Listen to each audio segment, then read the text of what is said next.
શું કહેશો?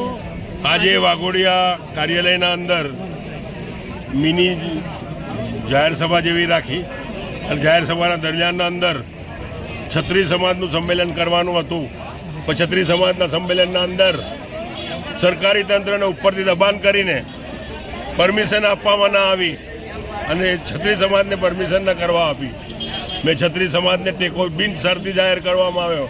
મારો ટેકો મારો ફોર્મ ભરેલો પાછો ખેંચીને ક્ષત્રિય સમાજના કનુભાઈ ગોહિલને જંગી બહુમતી ચૂંટણી જીતાડી લાવવા માટે મેં આહ્વાન કર્યો કે વાઘોડિયાની ભાઈઓ, બહેનો, વડીલો, મતદારો બધા જ પંજાને વોટ આપજો. ઉપર બી વોટ પંજાને આપજો, નીચે બી પંજાને વોટ આપજો અને વોટ આપીને વિજય બનાવશો. હું આપનો જો આપનો જ રહીશ. અડધી રાતે બી જ્યારે બી ફોન કરશો, અડધી રાતે બી કોઈ કામ હશે તો આપના માટે જાન ને પ્રાણ આહુતિ આપવાની તૈયારી બતાવીશ. ને વિનંતી કરીશ કે તેઓ મંગળસિંહ કાકાનું સ્વાગત કરે. રશ્મિભાઈ પટેલને વિનંતી પણ કનુ કાકાનું સ્વાગત કરે. આપણા લોકલાડીના ધારાસભ્ય એભાઈનું સ્વાગત કરે, મધુભાઈનું સ્વાગત કરે. સરસ્વતીબેનને વિનંતી કરીશ કે તેઓ મંગભાઈ પોતે સંયમ રાખવો જોઈએ.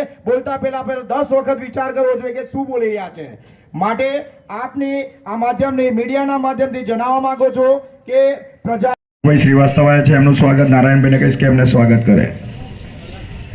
તરીકે સર્વે વાઘોડિયા અને વડોદરા તાલુકાના મતદાર ભાઈઓને, મતદાર બહેનોને એક નમ્ર અપીલ કરવા માગું છું કે આ છેલ્લા કેટલાય દિવસ સુધી આ વાઘોડિયા અને વડોદરામાં ઘણી જગ્યાએ પક્ષના વરિષ્ઠ કાર્યકરો અને પ્રમુખ જેવાને ટેલિફોનિક ધમકીઓ મળી રહ્યો છે. હવે અમે એક નમ્ર નિવેદન કરીએ છીએ કે આ ધમકીઓ બંધ કરો.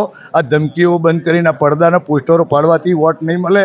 હવે પડદા પોસ્ટરો અને આ ધમકી આવવાનું બંધ નહીં થાય તો આવનારા સમયમાં તમને પણ જવાબ મળી જશે. અમે એક શાંતિ અને નિષ્ઠાથી ચૂંટણી લડવા માગીએ છીએ. અમે હાથ જોડીને નમ્ર અપીલ કરી અને લોકોના આશીર્વાદ માગવા નીકળ્યા છે. આપ પણ અમારા ધ્યેયથી આગળ ચાલશો. લોકો જે આશીર્વાદ આલે, જે લોકો તમને મને જેને મત આલે, પણ લોકોએ નિર્ભયતાથી મતદાન કરે. આ લોકશાહીનું પર્વ એક સાચા મતદાર તરીકે, મત નિષ્ઠાવાન તરીકે મત આલી અને એ પર્વને ઉજવે એ જ અપેક્ષા. જય હિન્દ, જય ભારત.